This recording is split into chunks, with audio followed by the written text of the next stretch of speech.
Particular.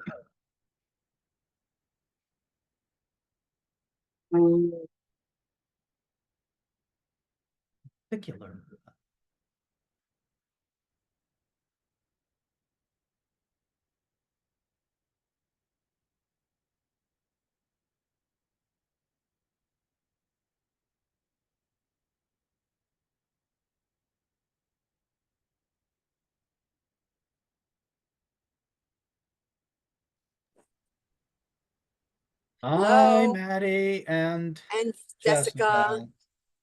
We're gonna mute ourselves because she's giving me directions and stuff. Oh, So okay. we'll be listening, okay? Okay. Well, giving directions, very appropriate for the Haftarah that we're studying this morning. Oh, really? Yes. Okie dokie. Well, you don't have to turn off your camera.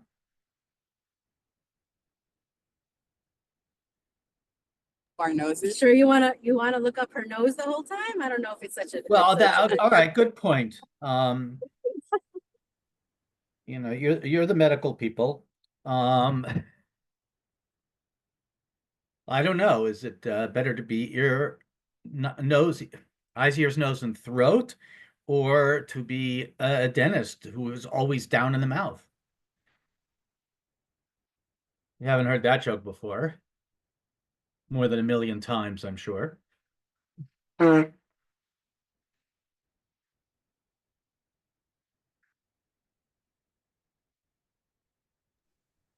Rabbi. Hey, how you doing? Okay, I'm gonna have to leave a few minutes early, but I'm here. Hey, Maddie already left. Actually, she's not left. She's in her car. Right. So they are here with us.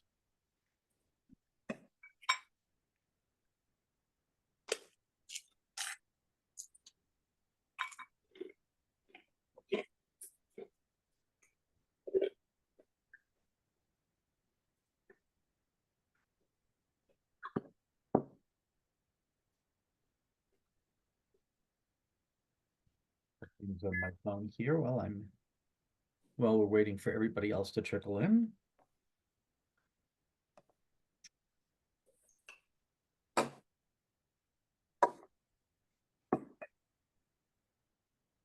Hoping everyone in your family is doing well. Yeah, my great niece's husband is on his third tour of duty in Gaza. He's in one of the tank brigades, Oh God. but so far so good, if you can say that. Oh, hopefully it will stay that way. Unfortunately, we had some Right. losses yesterday.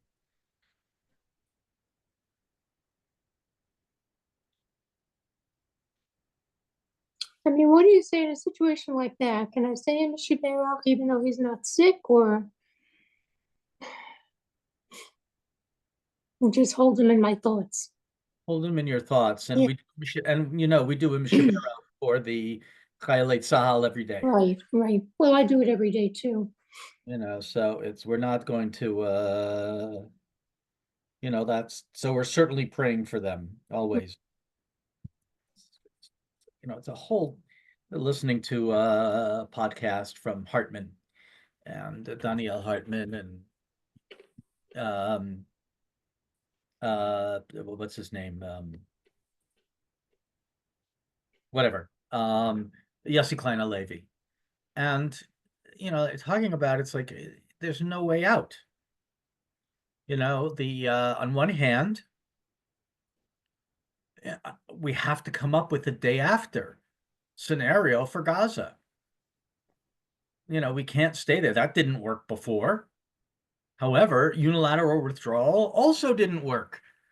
Right. We've engaged in warfare, we've engaged in negotiations, all of which have failed. Right, diplomacy never helped. Right. So it's, the bottom line is when everybody talks about a two-state solution, right, wonderful idea. I mean, I've been behind it for many, many years. But the problem is you have to have the Palestinians recognizing our state. Until you have that, until you have a willingness on the Palestinian side no matter what Israel does, it fails. It can negotiate, it can engage in, it could just, seal off territories, which to some extent has been the most successful, but not completely, engage in military action. But that only goes so far. It's just until it. Listen, we withdrew from Lebanon, we got Hezbollah. We withdrew from Gaza, we got Hamas. Yeah. Before we withdraw Right. from the West Bank, we better be damn sure that planes will still be able to land at Ben Gurion Airport. Absolutely. I mean, this is why Israelis, after the first Intifada, the majority of the Israeli population was very much interested in a two-state solution. But after the second Intifada, and certainly after October 7th, why should they have any interest whatsoever? How do we know that these territories will not become launching pads for whatever, whether it's Hezbollah or Hamas or some other group? I mean, the PA in some ways, to Abbas's credit, and I don't want to give him too much credit for anything, but they have worked with Israeli security. They have done a lot to prevent violence and to keep a lid on it. But saying they did a lot is being rather generous, more than generous, because and there's no Palestinian leadership. You got a choice between Hamas and the PA.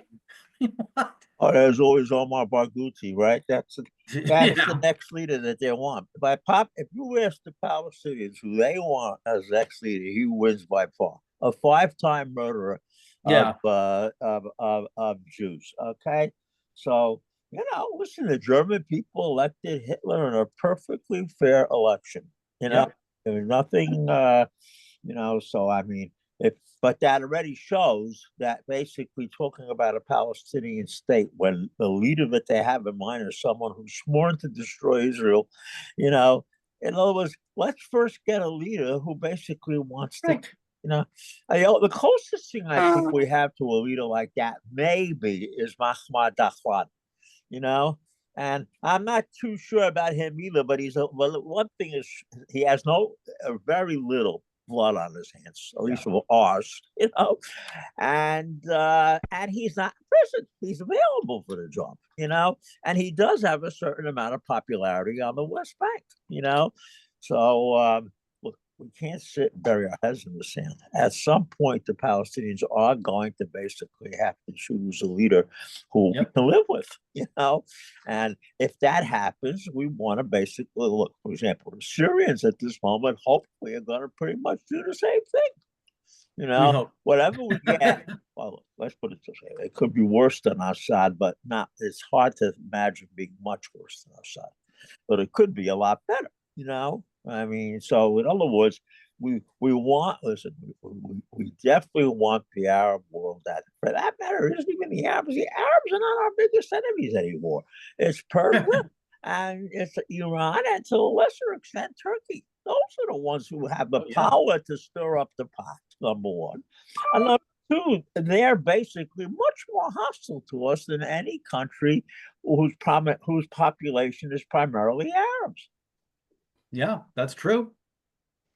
Are you going to go on with the Haftarahs next week, or have you made up your Well, mind? that's what I wanted to ask everybody. I don't know what Maddie is here with her daughter Jessica, but they're in the car traveling. Oh, come on. What is the problem here? I'm just trying to We can see I got that shit. yeah. Well, yeah, that's maybe a little bit bigger. That's fine though. It's good. Yeah, here, let me now I can do it. Can everybody see that? Great rush, yeah. Okay. So again, we're continuing with look at the Haftarot.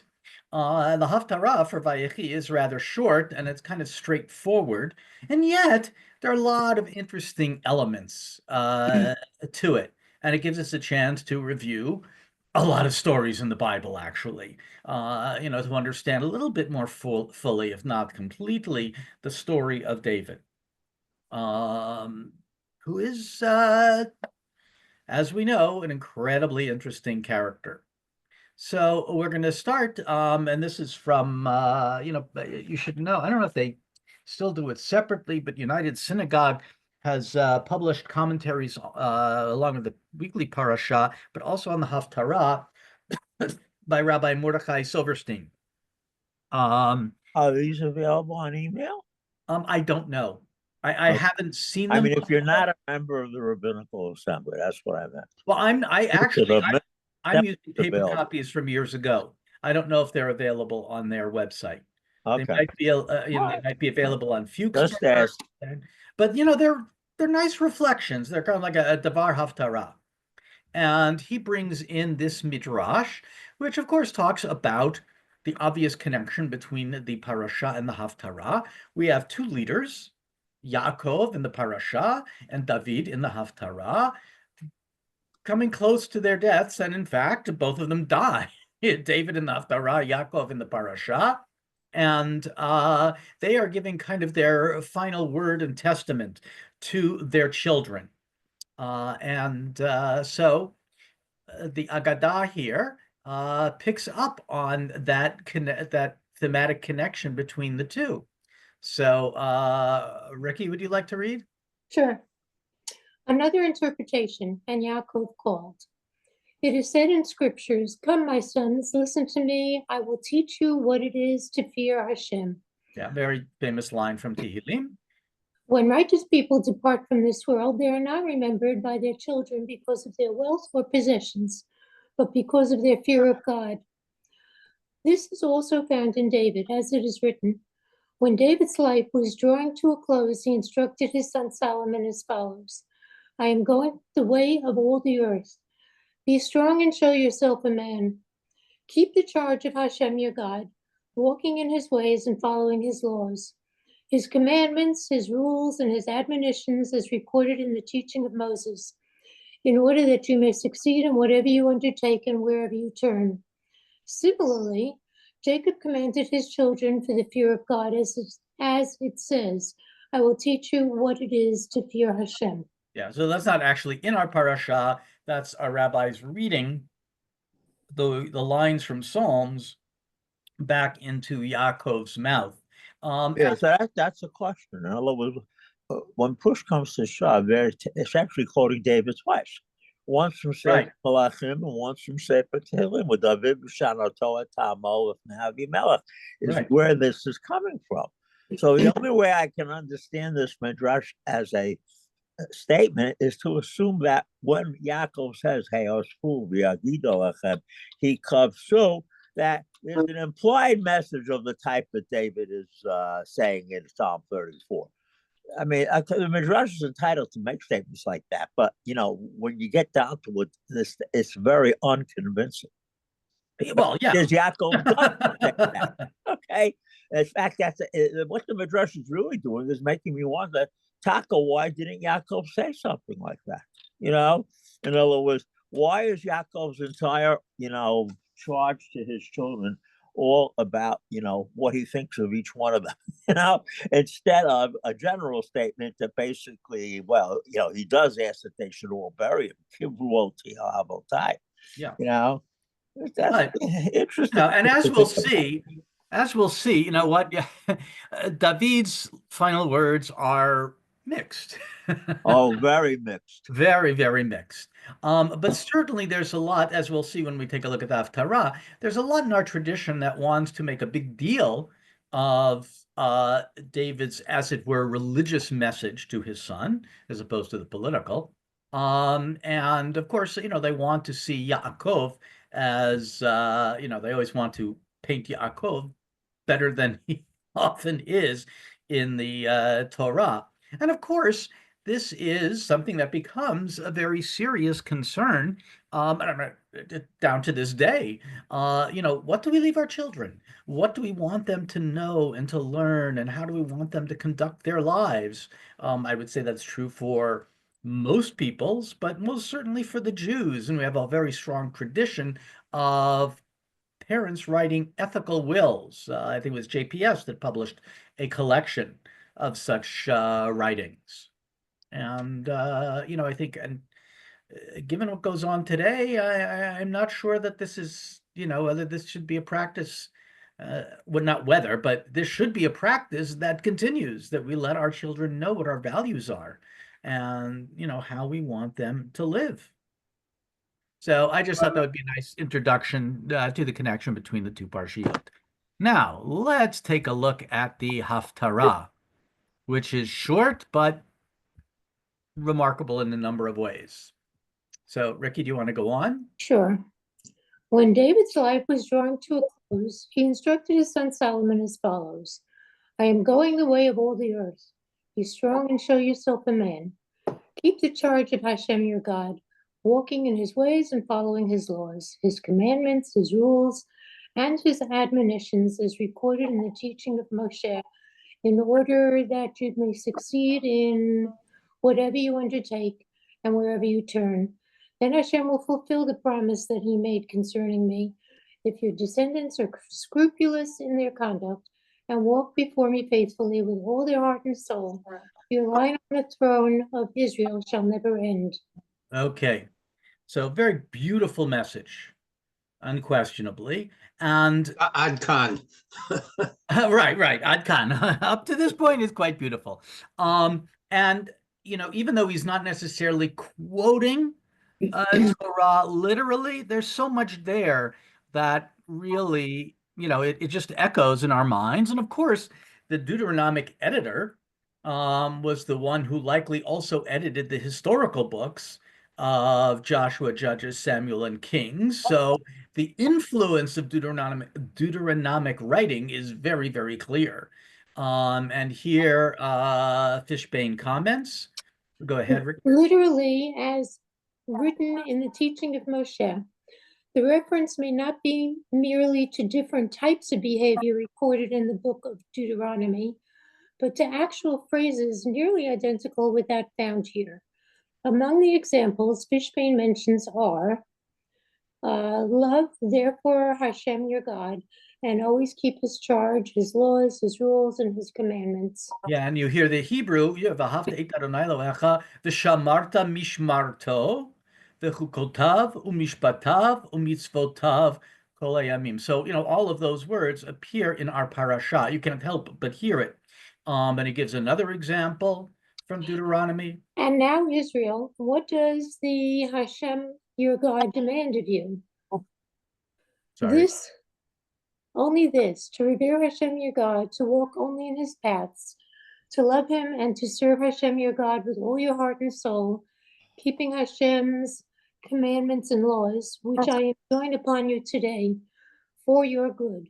Yeah, and again, the same way before we go on, the same language. V'ata Yisrael, ma Adonai Elohecha shoel meimach, ki im liyira et Adonai Elohecha, lalechet bechol drachav u'la'ava oto, v'la'avod et Adonai Elohecha bechol levavcha v'chol nafshecha, lishmor et mitzvot Adonai v'et chukotav asher anochi mitzavecha hayom l'tov lach. And that's right there. You also have kind of a connection between, you do the mitzvot, it will be good for you. And that Fishbane also points out with another quote here. Where are we? And now, O Israel, what does Hashem your God demand of you? No, you just as read a that relationship between religious observance and worldly success. If then you faithfully keep all this instruction that I command you, loving Hashem your God, walking in all his ways and holding fast to him, Hashem will dislodge before you all these nations. You will dispossess nations greater and more numerous than you. Yeah. But no, that's the next. That's okay. the next. We'll get to that in one moment. But again, Fishbane points out that these may not be direct quotes, but very clearly the religious message is we see it from the Torah and very clearly as well here in David's words to Shlomo. And in fact, many of the commentaries try and distinguish what these different elements are. Of course, in general, there's a sense within our traditional Mefarshim, rabbinic tradition, our traditional Mefarshim, that there's no extraneous word in the Torah. So everything must have its specific meaning. And Mitsudat David actually is really drawing on David Kimchi, but I think he just, breaks it down very clearly. So go ahead. He first of all explains Mishmeret Adonai, the charge of Hashem. Go on. The things that God has commanded to observe them. Do not rely on your own understanding. Yeah, kind of interesting there. Walking in his ways, to be compassionate and full of loving kindness, as is he. Following his laws, these are the commandments whose reasons are not revealed. They are as statute and enactment. Yeah, that's the best I can do to translate. Of course, we know that the term chok is very often used to describe those laws which seem to have no rational basis. That's a rabbinic take. The word basically just means boundary, and essentially, Chok le'olam. that's Yeah, what the word basically means. A line that you can't pass. right. You know, and don't misunderstand me. The rabbinic take on it is very cute, but it's not the chat. Right, right. You know? But this whole thing by Mitsudas David, it's not necessarily that these are all the specific things that David is saying, that he necessarily means all these different things. Again, it's just that tendency that, if they're using all these words, they must each have something important to say. And You again, know that Rabbi Papi Kogan, I believe, is the author of the Makali Israel Malachim Aleph, on that you're so happy, that particular series. And he thinks that this chapter really is coming from two Deuteronomists, an earlier one who wants to make it look just like Sefer Devarim, and a second one, which I've heard before. What's his name talks about it too. Tigay is a Deuteronomist. Rabbi Zucker, I'm sure, knows all about this. You talk about this all the time, Rabbi Zucker. There's an earlier Deuteronomist historian. There's like a later one, and Kogan thinks, and Tadbor too, they're both involved in this project, that what's happening here is first they put the pieties in his mouth, so he'll sound like he's supposed to sound. But the second part is what he really said, because, let's face it, any king who's going to be portrayed positively in Sefer Malachim is going to come up with stuff right down to Chizkiyahu and Yoshio, right. Of this type. In fact, this almost makes it inclusive for the book. What David says at the beginning is what Chizkiyahu and Yoshio are saying or doing at the end. Right. But the part that David goes and sets up a whole, essentially appoints Solomon at the age of 15 as his hitman, that part is something that this could have come from anybody but David himself, and that just shows you, even in death, on the day of his death, he still hasn't changed very much from what he was all along, which is a gangster. Right. So we'll come to that in a moment. Yudi, one wonders whether David said any of this, or whether Solomon, later on, having done what he did, put it in his father's. No, I don't put his name. David at all around this. Given the fact how many people David basically starts out as a gangster. Take a look in Shmuel. He's a guerrilla leader. The way he deals with Naval's refusal to pay protection money. Yeah. I mean, that's mafia deluxe.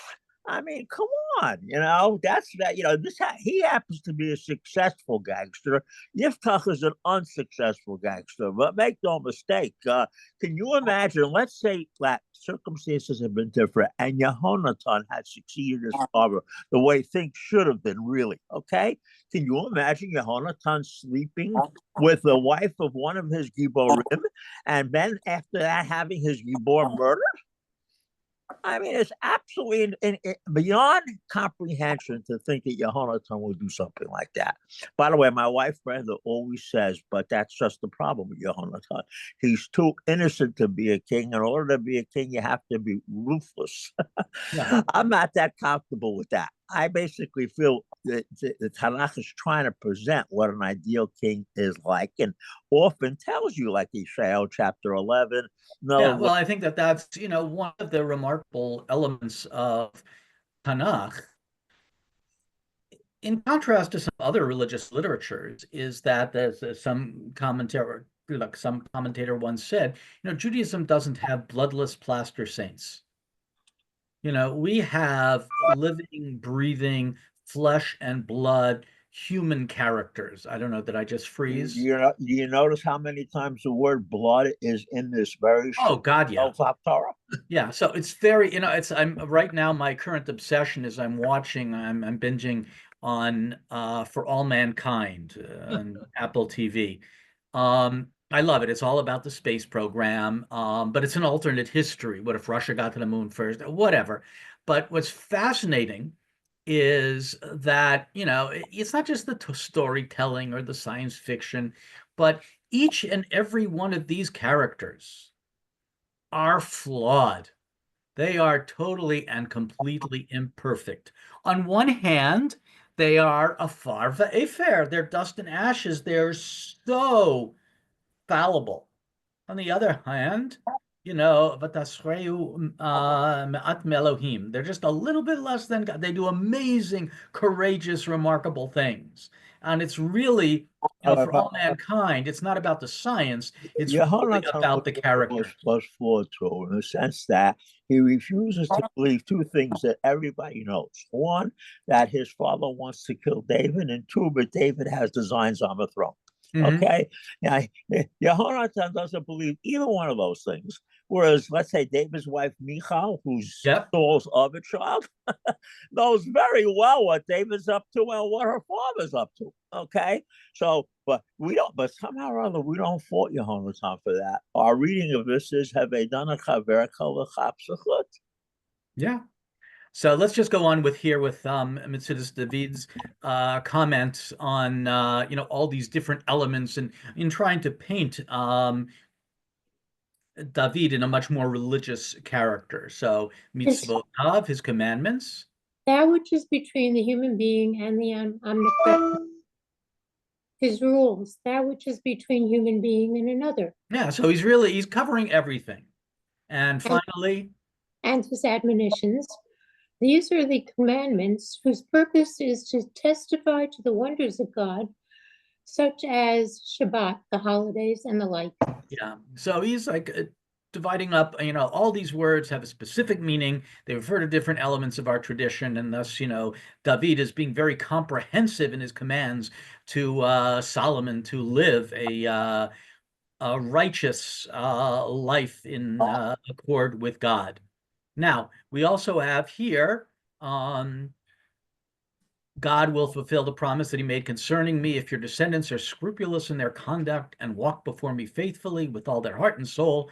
Your line on the throne of Israel shall never end. This eternal promise to David. And here we see it in 2 Samuel.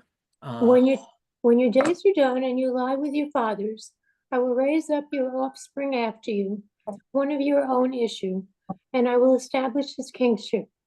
He shall build a house for my name, and I will establish his royal throne forever. I will be a father to him, and he shall be a son to me. When he does wrong, I will chastise him with the rod of men and the affliction of mortals. But I will never withdraw my favor from him as I withdrew it from Saul, whom I removed to make room for you. Your house and your kingship shall ever be secure before you. Your throne shall be established forever. Yeah. But keep in mind that what Malachim says is not the same as this. Malachim is saying if you bad enough, then you could end up Yikaret Lecha Ishmael Kisei Yisrael. In other words, Malachim at least entertains the possibility, because after all, Malachim is going to tell you the story of how that really did happen in the end of the book. When the book comes to an end, who's sitting on the throne? Gedaliah. And he's not Right. Zerah Amalucha. Okay?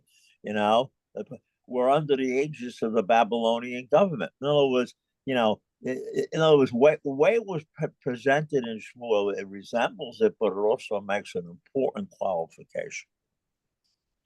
Yeah, definitely. I mean, there are, of course, different perspectives throughout Tanakh, and the whole notion of the eternality of Kisei David, of the throne of David and his descendants, is an idea that develops and gets carried through in the Tanakh, and really, throughout later Jewish tradition. We talk about the Mashiach Beit David. Um, But there was a Beit period David in history, Tachin. Rabbi Paki, there was a period in Jewish history when that got a little weakened. I would say from Zerubbabel's time to the time of the Chashmonaim, nobody seemed to think that basically David dies forever going to return to the throne. You know, I mean, that it was a kind of thing like Rashi would say, "Achi Yavo HaMashiach," but it wasn't anything that anybody really would raise objections to. The reason people objected to the Chashmonaim was that there were Kohanim sitting on the throne, not because they were sitting on the throne per se. You know, nobody objects to Ezra because he doesn't have. Well, Ezra has priesthood. I'm talking about Nehemiah. Nehemiah is the one who's running the show. Nobody says, "Who are you? You're not from Beit David." You know, in other words, I get the feeling that somewhere along the line, when the Chashmonaim turned a little bit sour, one of the ways what was used to bat them over the head was to say, "Oh, if we had the Davidites around, we wouldn't have all these problems." But keep in mind, according to Aaron Cole Megillat Esther's an attempt to say, if the Saulites were still around, they would have done a much better job protecting the Jewish people than the Davidites ever did. Yeah. Now, after a while, so you'd eat a yichus of Mordechai all the way down to Kish. Yeah. So, there are these different perspectives. I mean, throughout the stories of David and, actually throughout the books of Shmuel, you have Shmuel, who seems to be a major religious figure. And then, he's also just this. Yeah, but look with Shmuel, you got to look at, how he appears to be a major figure, but what is his route? Where does he's, let's put it in modern terms. He's not the Archbishop of Newark. He's an itinerant preacher that goes from tiny little village to another village to another village. That's it. Saul has no idea who he is when he's looking for his father's lost donkeys. No. Saul knows who he is, just doesn't know how to find him. That's not the same thing at all. Yeah. You know? Also, I think it's fair to say, you have to realize, Rabbi, there's like one thing you have to realize. Shmuel was a very flawed character. But we also have to see he set a lot of things in motion. When push comes to shove, David's the hero of the book, but it's not named David, it's named Shmuel. Okay? And you can't get around that, Yeah. But also, David is portrayed in very positive ways, very negative ways. Shaul, there are pro-Shaul sources and pro-David sources. And again, there's a richness. I mean, this is the stories of David are just so particularly rich. We're going to see some of that as we take a look at some of the references. Interestingly, I was looking up a couple of things on this Haftarah, and there is David Gunn, who has done a lot in literary studies, and I just started reading this book. He has the story of King David, genre and interpretation. But he talks about the fact that that this is the historical writing. All the scholars say, yeah, there's history there, but if you look very carefully, the details that we would want from history are not always there, and they're focusing very much on characters and characterizations. And also, there's a tremendous amount of detail the physical characteristics of the characters. We don't have a lot of that in the rest of the Bible. Remember, the Bible tells its stories on a need-to-know basis only.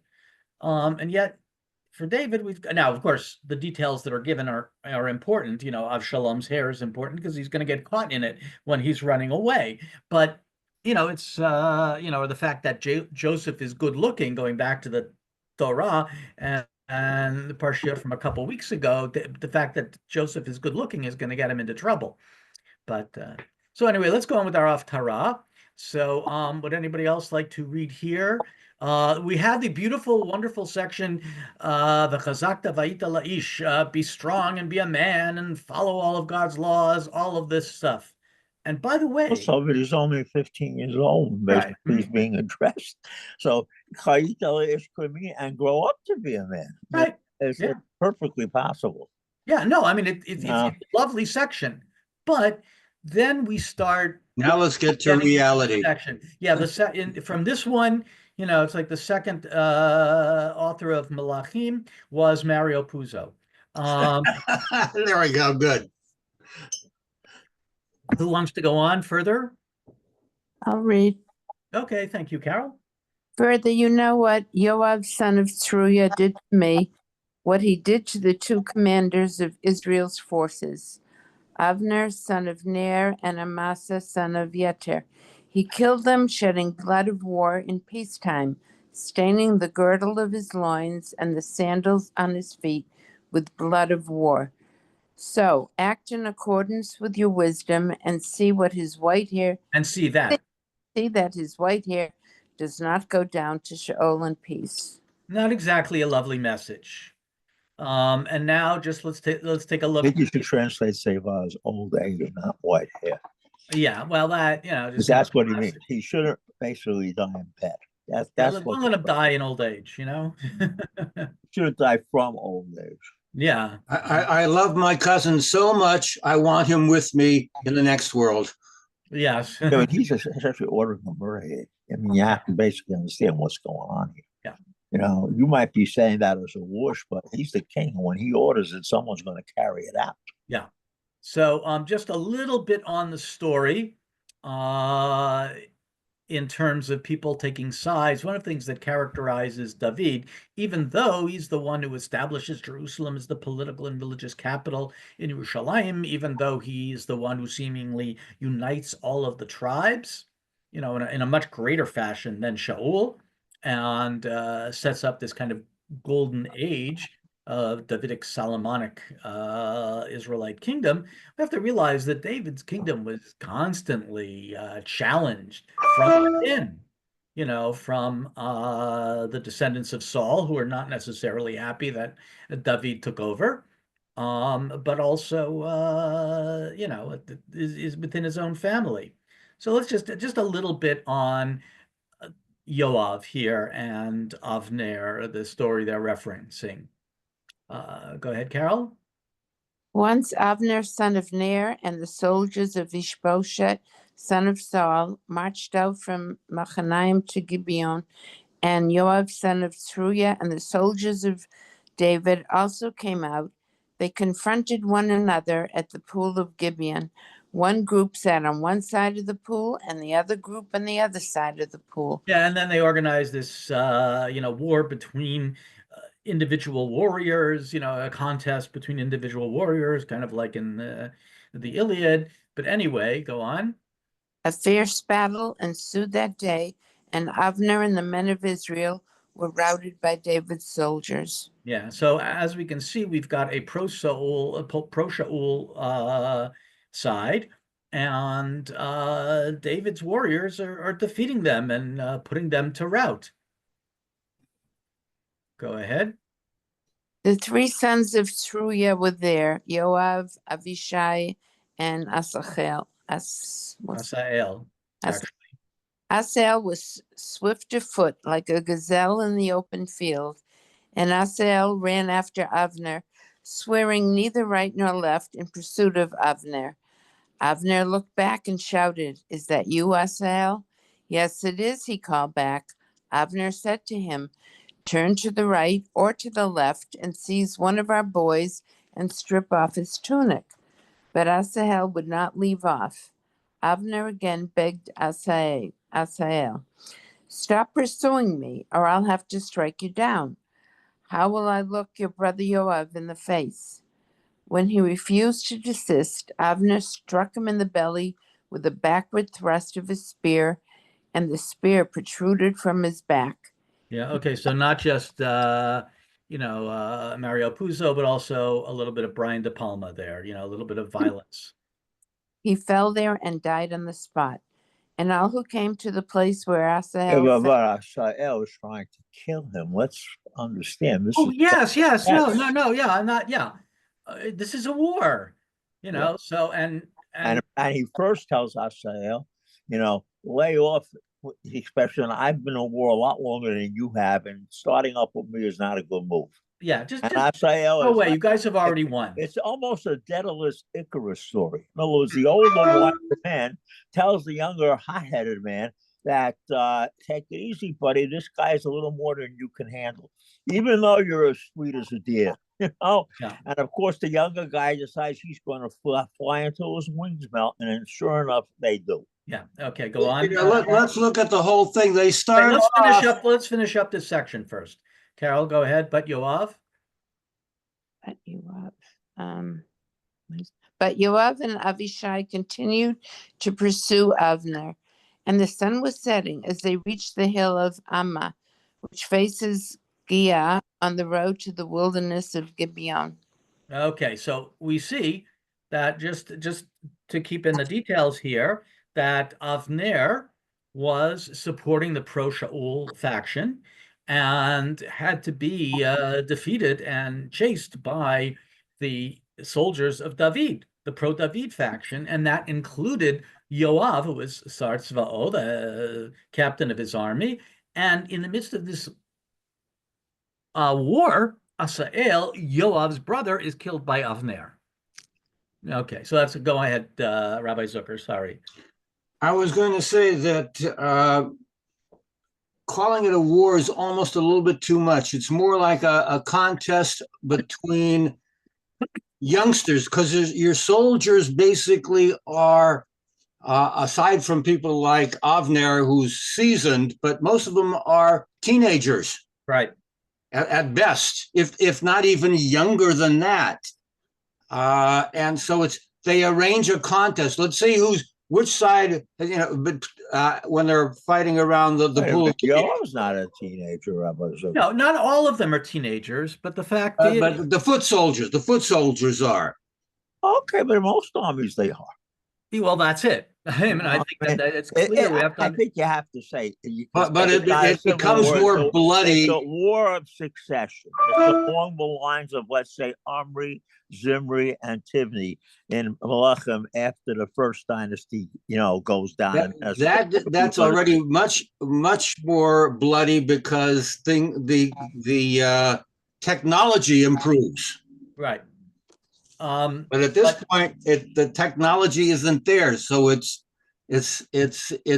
skirmishes at best. It's one gang trying to bully against the other. We also have to just keep in mind that, when we have images of armies, they're not thousands of soldiers necessarily. Right. Or the best example of go back to the Song of Deborah. And Sisera's mother, the Canaanite general, is Sisera. But his mother is waiting for him, not his wife, his mother. Yeah. So it's what we tend to prove from that. Basically, the Tanakh is very big about queen mothers, and it may very well be that that's just a typical way of saying that, in other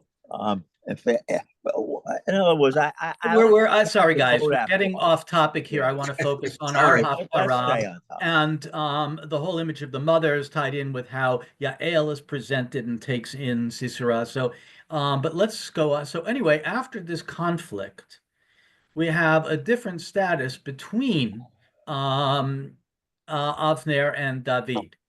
Go ahead, Carol. When Avner came to David in Hebron, accompanied by 20 men, David made a feast for Avner and the men with him. Avner said to David, "Now I will go and rally all Israel to your majesty. They will make a pact with you, and you can reign over all that your heart desires." And this is after Saul is dead. Right. Beforehand has been before. Yeah. So no, yeah. So basically, it's clear who won.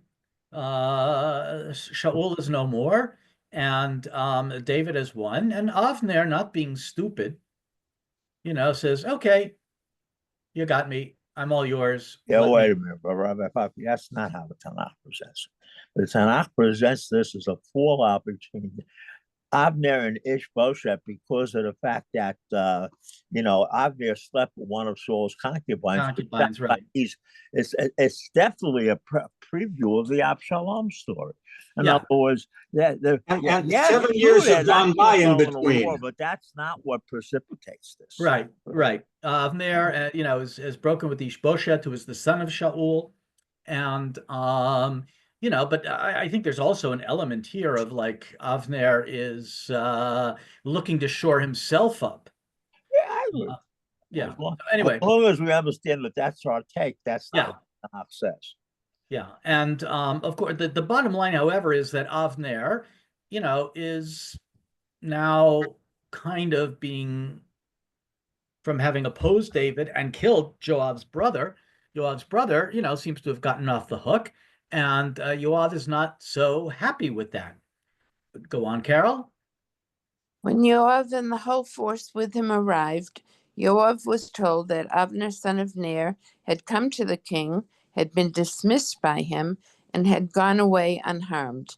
Joab went to the king and said, "What have you done? Here Abner came to you. Why did you let him go? Now he has gotten away. Don't you know that Abner, son of Ner, came only to deceive you, to learn your comings and goings, and to find out all that you were planning?"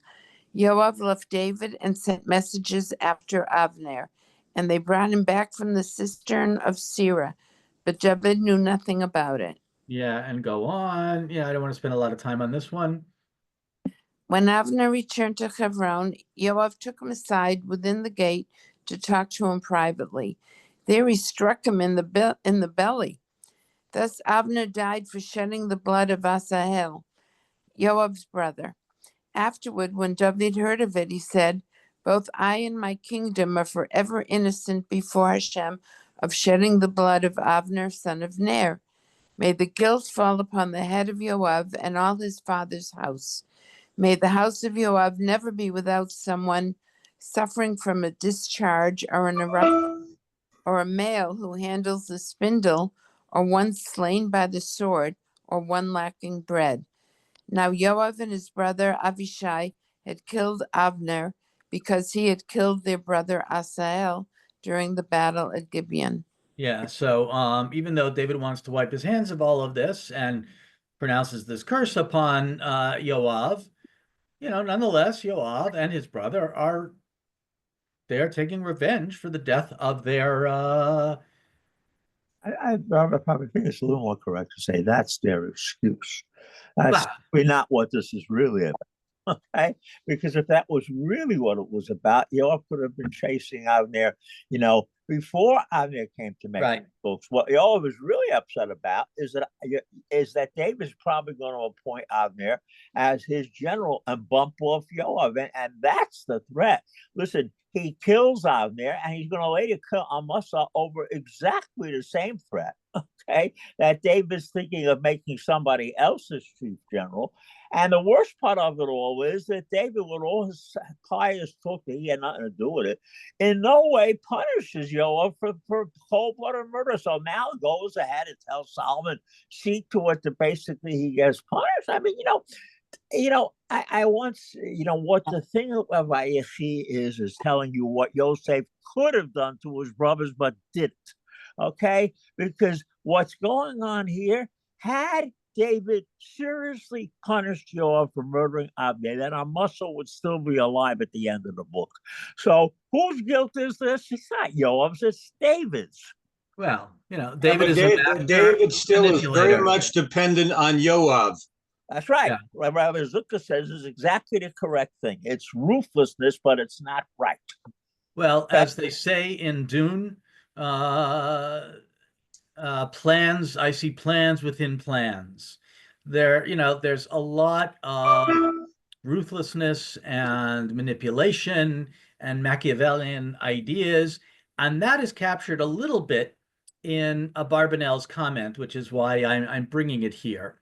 I'm not sure I translated everything correctly, but what verse is it on?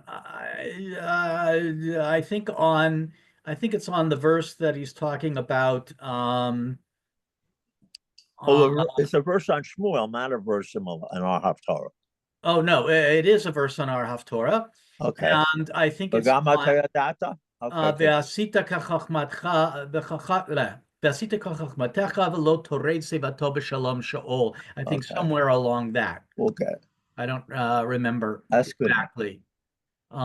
So here we have a Barbanel. Somebody else like to read? This is a Barbanel's comment on our Haftarah. Would anybody else like to read? I'll read, Rabbi. Okay, thanks, Shel. After David explained the incident of what Joab had done against him, he told his son Shlomo, "So act in accordance with your wisdom," implying that you should act according to your own advice.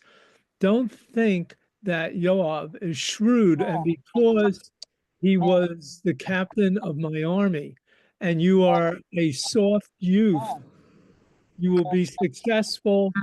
I'm getting feedback. I don't know. Sorry, is somebody got their phone on? Yeah, I think Yes, Yehudi. No, I don't have I my. don't know. Okay, someone. Maddie's phone. I'll definitely Oh, take. yeah, Maddie, I but think you have to make sure that you're on mute. She is. Okay. Don't you think that Joab is shrewd, and because he was the captain of my army and you are a soft youth, you will be successful if you follow him? Do not do so, but be strong and show yourself a man, and do all things according to your wisdom and not his wisdom. In order to guard yourself from him, I'm advising you, let God be with you, that he not be with you peaceably. Yeah, that's sorry, that's Yoav. He should not do peaceably. And I wasn't sure how to translate this next section, which is let me find it in the Hebrew. Lioto gum shav the gum Sub, not shove. Sub, old. Oh, okay, that's all right. Thank you. Let he not Well, I be, take it yeah, for yeah, the gum yashish. Yeah, okay, all right, I got it. Let him not be old. Okay, I got that. Sorry about that. So, Distance, I think it's, I'm up to from distance your yeah, way from distance your him, ways from him. and do not sit peaceably with him. Rather, do not exile him, so that he not rule over you as he ruled over me. Yeah, because Yoav would join with Adoniah against David. Because of this, David commanded Shlomo to put him to death, for Joab should even sit with him in peace. Moreover, he did not command him to punish Joab, but advised him to be on guard against him. Yeah, so This advice is exactly the opposite of what young David did himself. Yeah. yeah. Okay. It's pure politics. You wonder of the father telling the son, and you do what monkey see, monkey does, despite all these nice speeches. Yeah, and again, a Barbanel, like a lot of our commentaries, are trying to, reconcile the different parts of the Haftarah, the opening pious statements with the more Godfather style decisions. So, however, yeah, I'm going to do this to Yoav, but go on, Shell, but Barzillai, the Gileadite, had come down from no. Before that, Oh, from I'm the sorry. I Haftarah. What's in the apologize. boxes Yeah, are I see. additions to the Haftarah. But Deal deal graciously. graciously with the sons of Barzillai, the Gileadite, for they befriended me when I fled from your brother Absalom. Let them be among those that eat at your table. Because we remember that was a pretty severe rebellion against David, his son Avshalom. And here's just the story of Barzillai. Go ahead. Barzillai, the Hagiladi. It's Gileadite, much easier in Hebrew, actually. yeah, had come down from Rogelim and passed on to the Jordan with the king to see him off at the Jordan.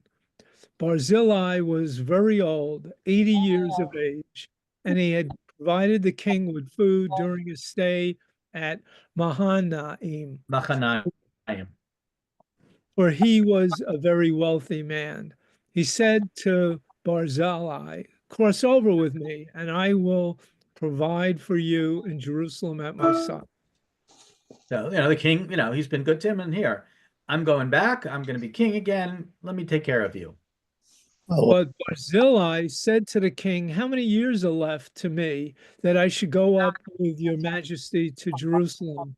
I am now 80 years old. Can I tell the difference between good and bad? Can your servants taste what he eats and drinks? Can I still listen to the singing of men and women? Why then should your servant continue to be a burden to my lord the king? Your servant could barely cross the Jordan with your majesty. Why should your majesty reward me so generously? Let your servant go back and let me die in my own town near the graves of my father and mother. But here is your servant Shimham. Let him cross with my lord the king. It's actually Chimham. Chimham. Chimham. Chimham. Chimham. Let him cross with my lord the king and do, whoops, you went too far. Sorry. And do for him as you see fit. And the king said, Chimham shall cross with me, and I will do for him as you see fit, and anything you want me to do, I will do for you. All the troops crossed the Jordan, and when the king was ready to cross, the king kissed Barzillai and bade him farewell, and Barzillai returned to his home. Okay, so, just so we know that there was someone who supported David. Obviously, there were a lot of people that supported David. Now, just jumping ahead very quickly, back in our Haftarah, after, take care of Yoav, but also really take care of Barzillai. But now also take care of Shimei ben Gera, the Benjamite from Bahurim. It should also, he's from the same tribe as Shaul from Binyamin. He insulted me outrageously when I was on my way to Machanaim, but he came down to meet me at the Jordan, and I swore to him by Hashem, I will not put you to the sword. So do not let him go unpunished. For you are a wise man. You will know how to deal with him and send his gray hair down to Sheol in blood. So, I let him go, but you're going to be smarter than I am. You kind of read it wrong. It says, I will not. Yeah, You yeah, can, but not I will. Right. So here's the story of Shimei, who was pretty nasty. Go ahead, Shel. As King David was approaching Bahurim, Bahurim. a member of Shaul's clan, a man named Shmini, son of Ger, came out from there, hurling insults as he came. He threw stones at David and King David's courtiers, while all the troops and all the warriors were at his right and his left. Yeah, now, so David is running away from Avshalom at this point. And these are the insults that Shimei hurled. Get out, you criminal, you villain. Hashem is paying you back for all your crimes against the family of Shaul, whose throne you seized. Hashem is handing over the throne to your son, Absalom. You are in trouble because you are a criminal. So he was pretty nasty. And, David's followers aren't pleased. Go ahead. Abishai, son of Zeruiah, said to the king, why let that dead dog abuse my lord the king? Let me go over and cut off his head. But the king said, what has this to do with you, you sons of Zeruiah? He is abusing me only because Hashem told him to abuse David. And who is to say, why did you do that? David said further to Abishai and all the courtiers, if my son, my own issue, seeks to kill me, how much more the Benjamite? Let him go on hurling abuse. For Hashem has told him to. Perhaps Hashem will look upon my punishment and recompense me for the abuse Shimei has uttered today. Yeah, and he just goes on insulting him, throwing dirt at him. But then, as David was returning to power, returning to Yerushalayim, we have the continuation of the story. While the crossing was being made to escort the king's family over and to do whatever he wished, Shimei, son of Gera, flung himself before the king as he was about to cross the Jordan. He said to the king, "Let not my lord hold me guilty, and do not remember the wrong your servant committed on the day my lord the king left Jerusalem.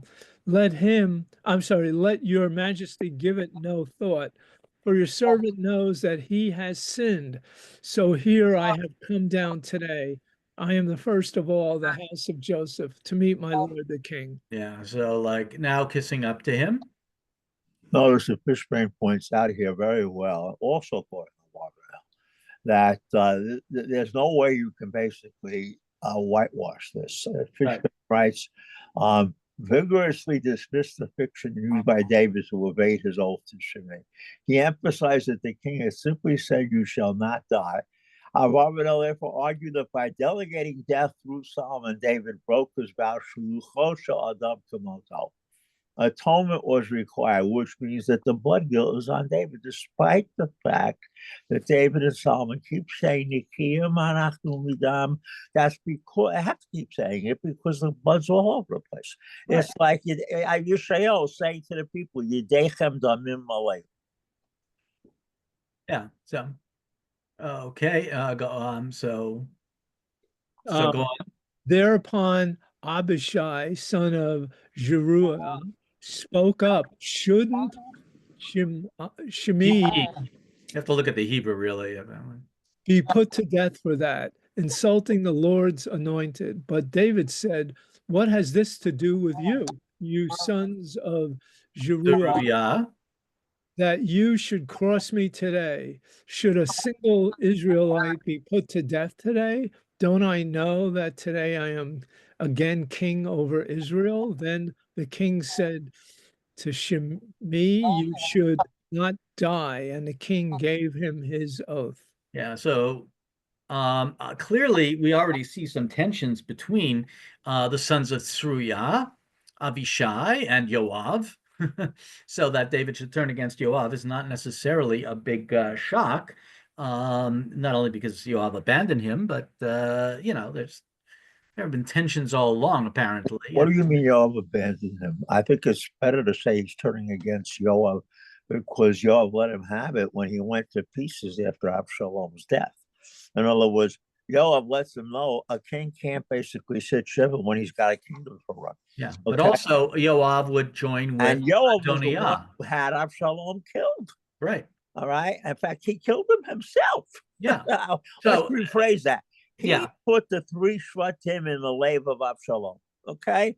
And don't forget, David doesn't know about that. So, of course, Yoav is never going to be in David's good graces after that. Right. Yoav has been the kingmaker all the time. He's the one that has had David's back. Yeah. But has his back for dirty deeds. But not Solomon. Same having your back in the sense of supporting you. Okay. Yeah. All right. Somebody who's your hitman is not someone who has your back. Yeah, I think you have to basically be a little more precise in these expressions. I want people to have my back. I do not want people to become hitmen or hit ladies for me. Yeah. But, so the bottom line is that, they're just all this palace intrigue. Remember Thomas Becket? Henry II is, who's going to get rid of this archbishop for me? Well, when you talk like that, someone's going to do it for you, and that's exactly what happened. Okay. Yeah. So let's just finish up the Haftarah because it ends with kind of a very peaceful, as it were. Although, we have the other image of David dying is that he's not totally with it. Go on. So David slept with his fathers, and he was buried in the city of David. The length of David's reign over Israel was 40 years. He reigned 7 years in Hebron and he reigned 33 years in Jerusalem. And Solomon sat upon the throne of his father David, and his rule was firmly established. Yeah. I would raise the question, and it's, anyone's answer. But if a couple of weeks ago we saw that David was so befuddled he didn't know what was going on when Avshalom tried to take over, Adonyahu, Right. and now he's got all his marbles together to give Solomon this very sage advice, both the first half being very ethical and the second half anything but very political. You wonder, already been made king. And there's a co-regency, which means that David hasn't had that much work to do in the last 6 months or so. Remember, like Moshe and Yehoshua had a co-regency towards the end of Moshe's life. After Aaron dies, Yehoshua is appointed, but Moshe lives on till Zion Adar. So the two of them are basically running the show together. And here Solomon is made king in David's lifetime. So Solomon is now taking a great deal of burden. David can now spend all the time he wants with but that does not mean that David is not going to say something to Solomon as the time comes for him to die. After all, he certainly didn't lose his wits when it came to putting him on the throne against what looked like some heavy-duty opposition. But still, we have this picture. David is pictured as being in that story that we read in Torah a few weeks ago, being exceedingly weak. And here he does not seem so weak.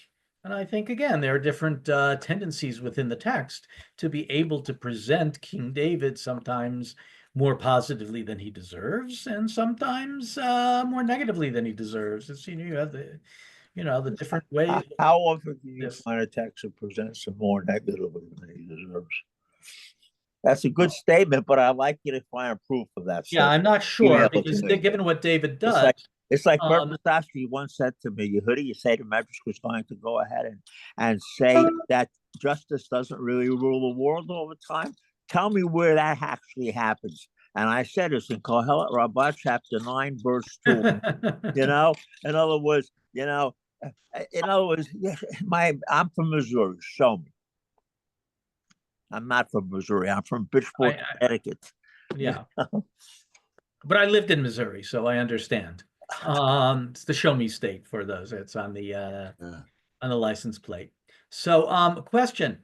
Do we want to continue studying the Haftarot? I mean, we've studied the Parshiot a lot. And as long as you stop at a Sefer Devarim, which you already did the Haftarot. Right. Twice you did it, actually. Then I would be perfectly okay with continuing with the Haftarot till the end of Bamidbar. Yeah, Carol and Shell, what do you think? I mean, I'm also going to ask Maddie. It's fine. I would rather do the Torah portions, the Parshiot. Rabbi Zucker? I'm on favor of the idea. It's very good. Yeah, what I like about the Haftarot is, one, we sometimes say, it's just the Haftarah. Well, it's not just the Haftarah. The Haftarot are very crucial. One, some of them are not only beautiful when they're the prophecies, but the Haftarah itself is often chosen as a kind of commentary or reaction to sheds light on the part.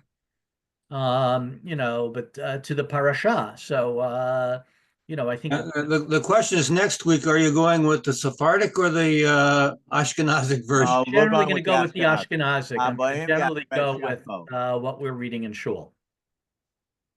I won't be here next week. Right. You had mentioned. Okay, so I'll also check in with Maddie and Ricky and Susie. And Charlotte. And Charlotte, yes.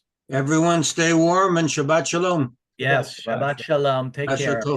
Thank you.